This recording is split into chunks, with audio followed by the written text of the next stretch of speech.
Hello, computer science students.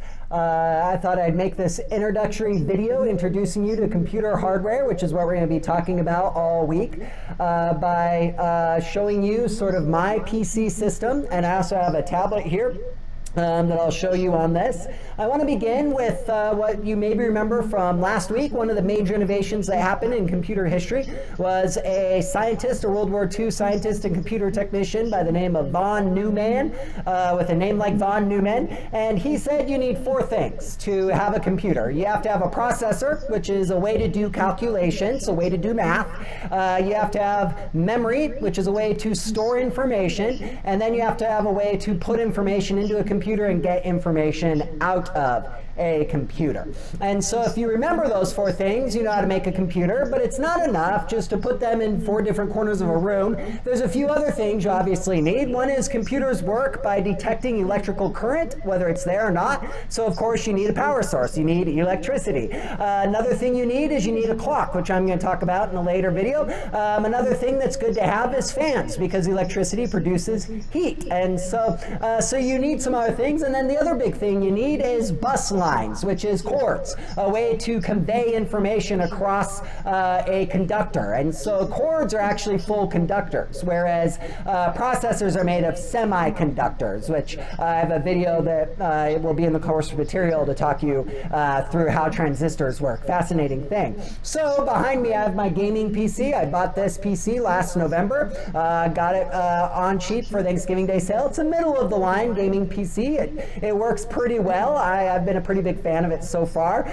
This PC, like most gaming PCs, come in kit form. So if you remember last week's lecture on history, there's a guy by the name of Altair who in the 1970s invented a way for the components of a computer to unplug so you can plug new ones back in. And so this gaming PC came with one side, this glass case, which just fits right here, and then there's little screws that go in these holes, and you could just screw the glass off. And then anything I want to pull out of this, if I want to replace the processor, I can just pull the processor off. It's right here.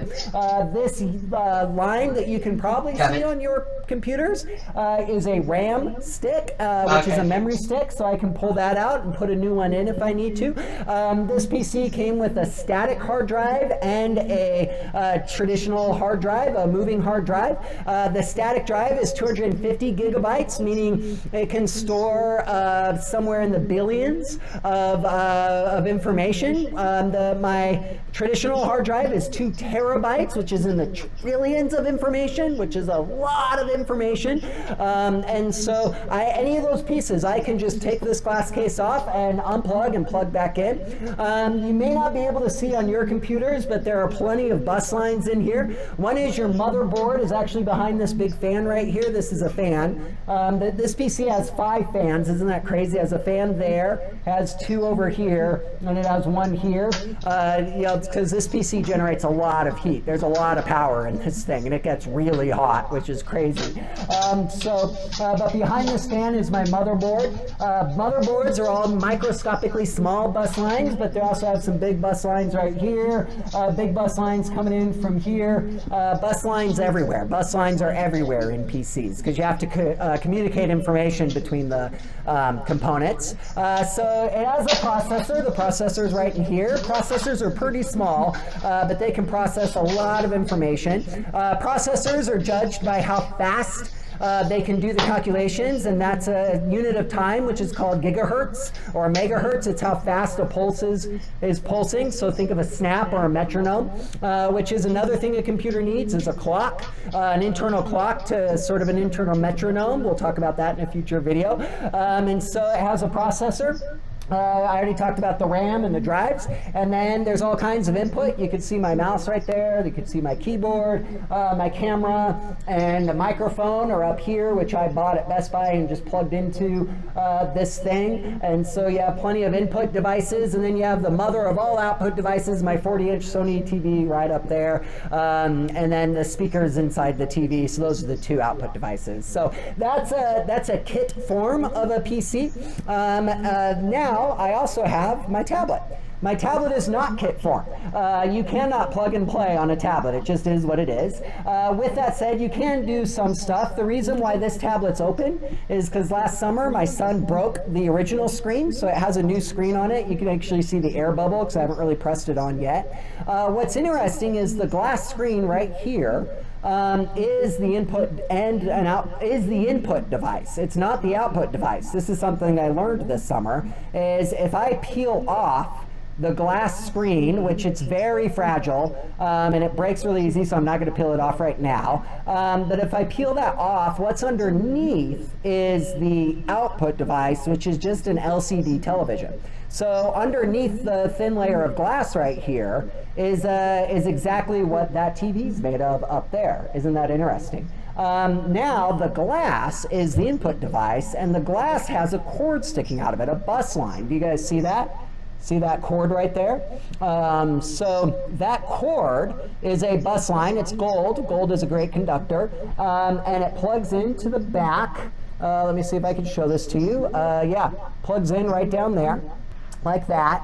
And inside this glass is a heat sensors. And depending on where your finger touches, there's a heat sensor there that detects the XY coordinates of where your finger touched, and it sends it up to this little bus line right here, which plugs into the back, which tells the processor where your finger touched, where the screen heated up, because your body generates warmth. Isn't that a great technology? Screens are crazy. So then on the back, if I can flip it around, that right there is the battery. Do you guys see that? 2/3 of what your tablet and your phones are is battery. Do you see the big gold cord right over the battery? That's a bus line. That is carrying information from the USB slot, which is right there. That's your micro USB. It's carrying information up and plugging it into the motherboard up here. Now, one of these is your RAM and one of these is your ROM. However, RAM and ROM in tablets work much the same way. The camera is right there. It's that little black thing right there, which is pretty cool. So that's your camera. And all these little markings right here, these are all bus lines. Just microscopically small bus lines. And then your processor is even smaller than that. I think this is your processor right here.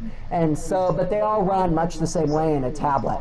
Once again, very small. It's the battery that takes up the mass majority of the weight, and the weight and the space in your tablets and also in your smartphones. And so, so all the components of a PC are right here. They're not as plug and play as what's behind me, but you still have input devices, which is your microphone, your touch screen, your cameras, and you still have output device in your LCD screen, and then the speakers, which is right up here.